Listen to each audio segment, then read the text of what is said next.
La chronique horticole, une présentation de la pépinière Les Jardins Gourmands à Saint-Jacques. Pour des annuelles, vivaces, arbustes, arbres, fruitiers et pour des plantes comestibles, passez nous voir, lesjardingourmands.ca. Chronique horticole avec Joël Venn des Jardins Gourmands à Saint-Jacques. Bon matin, Joël. Bon matin, Sylvain. Un plaisir de te retrouver. On va parler ce matin de floraison printanière. Oui, fin avril, début mai, là, c'est vraiment le début de nos floraisons printanières.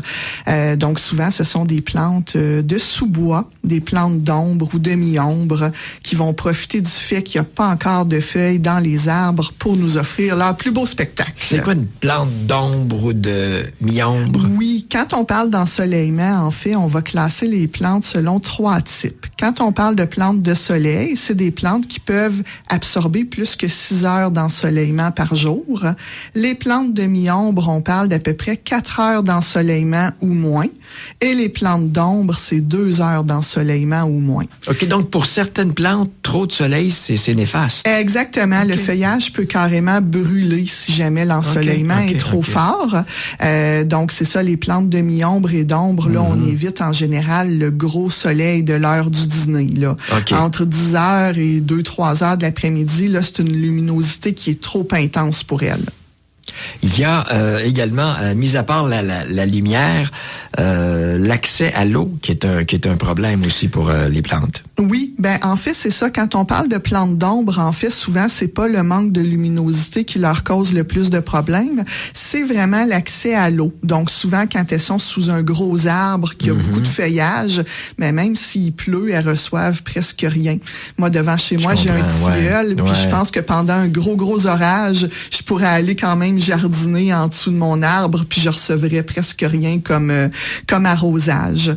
Donc c'est là qu'il faut un peu plus les aider, soit en installant un petit boyau suintant, soit en donnant un peu d'eau quand on est en période de sécheresse ou de canicule. À penser aussi quand on aménage le jardin. Hein? Oui, tout à fait. Puis souvent, en fait, on va aménager le jardin dans un premier temps sous un arbre qu'on vient de planter, qui est tout petit. Qui va grossir, qui va grandir. Donc, des fois, on a un jardin de soleil pour commencer et au bout de 10-12 ans, ça devient un jardin d'ombre. Puis il y a certaines plantes qu'on doit relocaliser parce qu'elles reçoivent plus assez de soleil.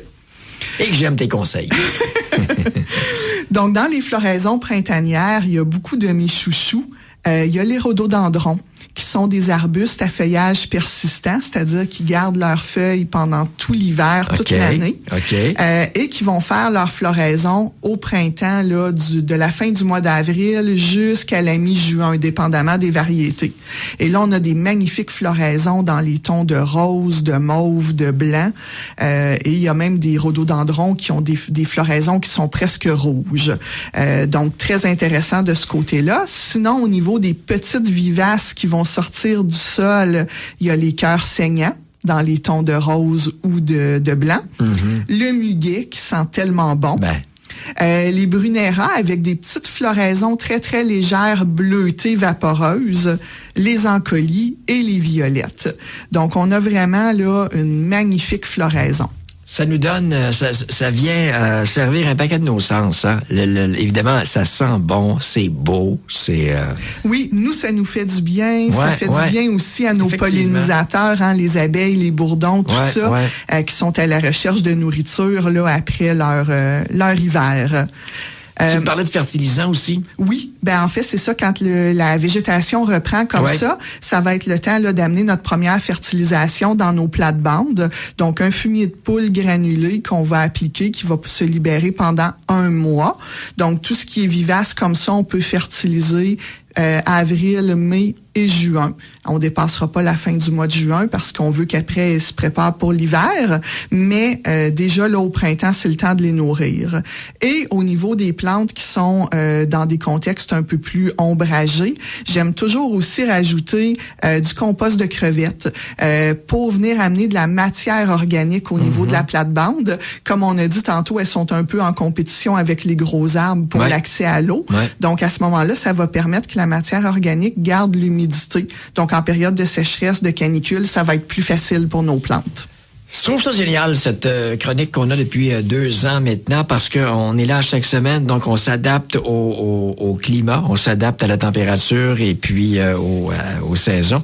Et il y a des gens qui, évidemment, vont peut-être rater une ou deux des chroniques. Donc, on peut avoir les conseils, on peut les recevoir, évidemment, chez vous à Saint-Jacques. Oui, tout à fait. Les gens viennent nous voir en pépinière et puis ça nous fait plaisir.